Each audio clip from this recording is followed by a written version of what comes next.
The story said the man who was shot dead by police Wednesday, minutes after he carried out a daring daylight attack on a man close to Hunts Bay police station, was a contract killer, police sources have disclosed. Welcome back to SouFLoTV again, everybody. It is your host with the most. Yesterday, I'm gonna adjust this real quick. Alright, so yesterday we did a video about the man who run up in the police compound and bust it for the next man, and then the police come out and...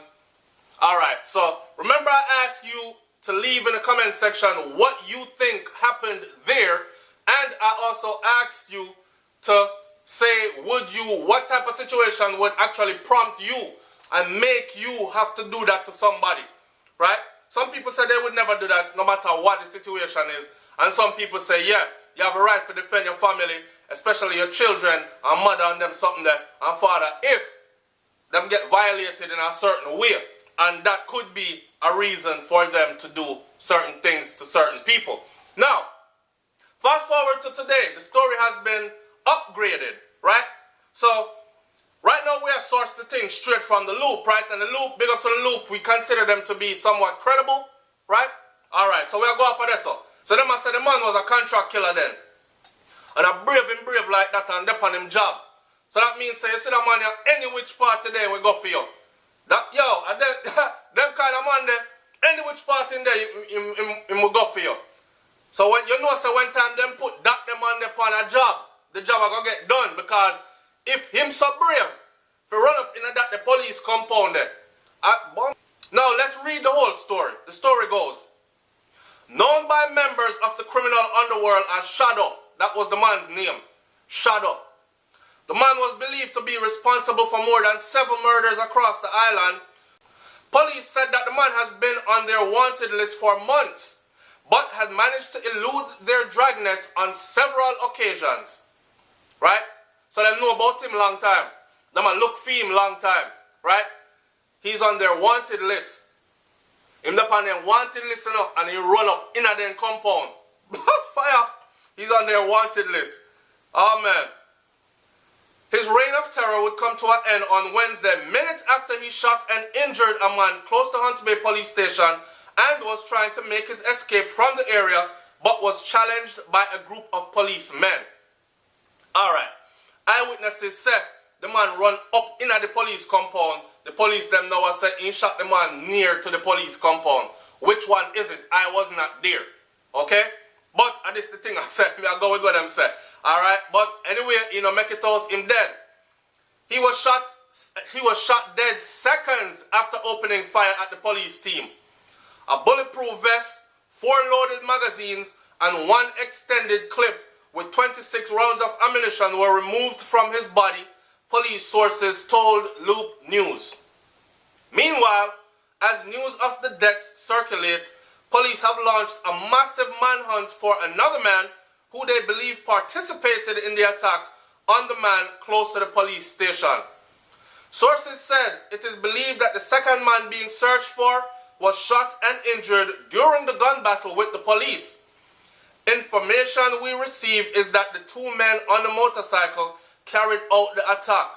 One was shot and killed, the second one escaped, and we are now searching for that individual. So remember, I said yesterday that him either stupid or me not understand him meds, because you run up in there, you don't have an escape plan, you plan to run back out on foot, knowing that those police officers in there are going to come out in numbers, armed, firing at you, and you're only one person with 1 gun, and you don't have no escape plan.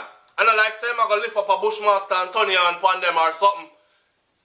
And here it is saying now the story has been updated that he actually came with a ride, a motorcycle, and if you know a motorcycle can flash it, dash it better than a car, right? So he probably had a good escape plan. But when the shit hit the fan, all that plan went out the window, right? We learned that in combat. When we go to combat, it says when the shit hit the fan, you have to have a plan A and you have to have a backup plan. A plan B and a plan C and a plan D. So you have to have a plan, right? Then you have to have a backup plan. Then you have to have a backup plan to back up your backup plan. That's how the thing go, right? Anything after that, you're dead. So, somebody said said, I commend the police for getting rid of that piece of garbage. But it seems like the garbage was not hiding.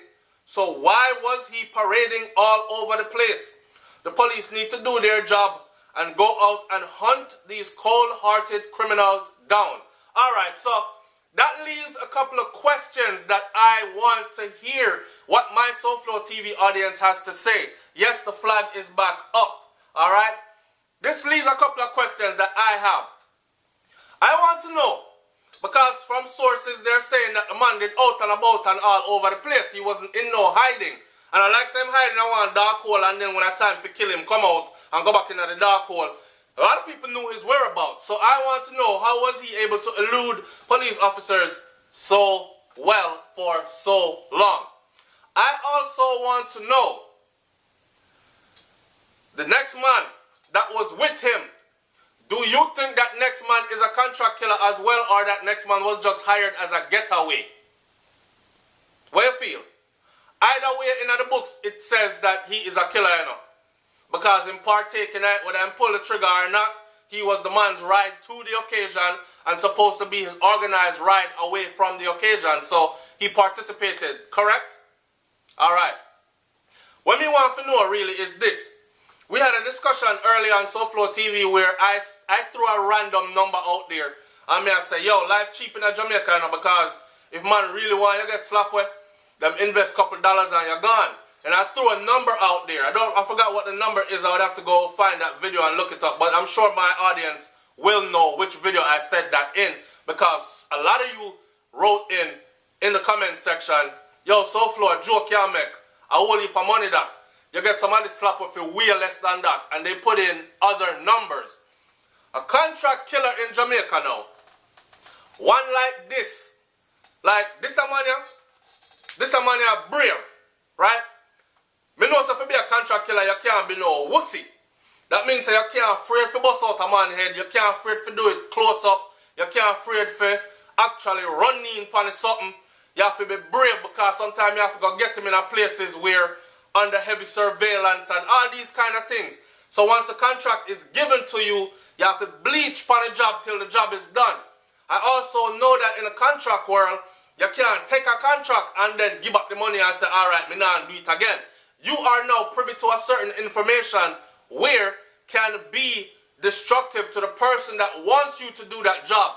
So, in other words, if you can't carry out that job, they will actually have someone carry out that on you and then go and hit that target, if you understand what I'm saying to you. So, more on to the like, comment, share, and subscribe. I want you to talk up the things in this video. I saw the world around. I'm not surprised that there are contract killers in Jamaica. There are contract killers all over the world, right? It's nothing new. Me try to get some inside information, but me don't know how to ask the question diplomatically. Like, how much you believe say it really costs to take a life in a Jamaica from a good contract killer? I know, so me I look one, me no want nobody get slapped with. I'm just asking a question, all right? And can somebody actually really make a living off of this? Because it's not like, say, you're going to get $1 million for knock off the one man the head and then you won't ever have to work again. If you're going to be one contract killer and the price is low, then that means you have to go do a whole heap of killing in a Jamaica. Now, this also makes me bring up where someone said Jamaica is full of killers and disease like AIDS and them something there. I was very offended when that was said, but to look at it now and they're saying, oh, the man they're responsible for about 7 murders across the country. 7 murders. 1 man. So a lot of these killings where we see are going, a goodly one person that carry out enough of them multiple killings, right? Would you say? And if that's the case, then we have serial killers on the loose in Jamaica, which was said before. And I told you I was offended. Serial killers are on the loose in Jamaica then. I saw a thing really go. Do we really have serial killers on the loose in Jamaica? It's SouFLoTV, man. When I like, comment, share, and subscribe, and I'll put down my place. So for those of you who don't have no reasoning and don't have no multifaceted reasoning, no multidimensional reasoning, please log off and don't ever come back to SouFLoTV. I need people that can actually conversate intelligently and see things from many different angles. Okay? We will never dishonor this place right here, and we not put down this place here, and we never think that we better than nobody. Alright? It's SouFLoTV. Like, comment, share, and subscribe. I'm up out of here. Peace.